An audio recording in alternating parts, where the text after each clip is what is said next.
दीपावली हमारे देश व हिंदू धर्म का सबसे प्रमुख व मुख्य त्यौहार है और ये आदिकाल से मनाया जाता आ रहा है।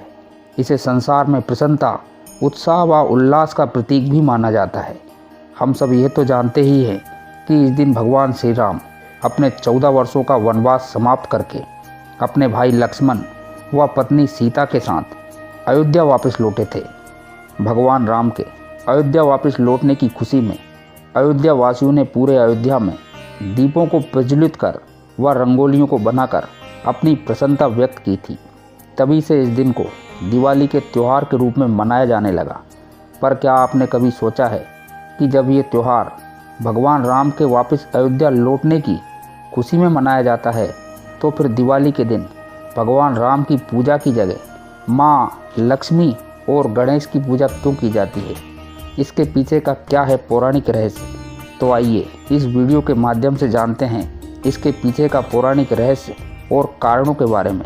नमस्कार, एक बार फिर आप सभी का BL ज्ञान चैनल पर स्वागत है। पौराणिक कथाओं के अनुसार युगों व लाखों वर्ष पुरानी बात है, जब समुद्र मंथन भी नहीं हुआ था। उस दौरान देवताओं और राक्षसों के बीच आए दिन युद्ध होते रहते थे। कभी देवता राक्षसों पर भारी पड़ते थे तो कभी राक्षस। एक बार देवता राक्षसों पर भारी पड़ रहे थे, जिसके कारण राक्षस भागकर पाताल लोक में जाकर छिप गए। राक्षस जानते थे कि वे इतने शक्तिशाली नहीं हैं कि देवताओं से अभी लड़ सकें। देवताओं पर महालक्ष्मी अपनी कृपा बरसा रही थी। माँ लक्ष्मी अपने 8 स्वरूपों के साथ इंद्रलोक में विराजमान थी, जिसके कारण देवताओं में अहंकार भरा हुआ था। एक दिन दुर्वासा ऋषि समामम की माला पहनकर स्वर्ग की तरफ जा रहे थे। रास्ते में इंद्र अपने ऐरावत हाथी के साथ आते हुए दिखाई दिए। इंद्र को देखकर ऋषि प्रसन्न हुए और गले की माला उतारकर इंद्र की ओर फेंकी, लेकिन इंद्र मस्त थे। उन्होंने ऋषि को प्रणाम तो किया, लेकिन माला संभाल नहीं पाए और वह माला ऐरावत के सिर में डल गई। हाथी को अपने सिर में होने का कुछ अनुभव हुआ और उसने तुरंत सिर हिला दिया, जिससे माला जमीन पर गिर गई और पैरों से कुचला गई। ये देखकर ऋषि दुर्वासा अत्यंत क्रोधित हो गए। दुर्वासा ने इंद्र को श्राप देते हुए कहा कि जिस अहंकार के कारण तुम इतने मदमस्त हो, वह तेरे पास से तुरंत पाताल लोक चली जाएगी। श्राप के कारण माँ लक्ष्मी स्वर्गलोक छोड़कर पाताल लोक चली गई।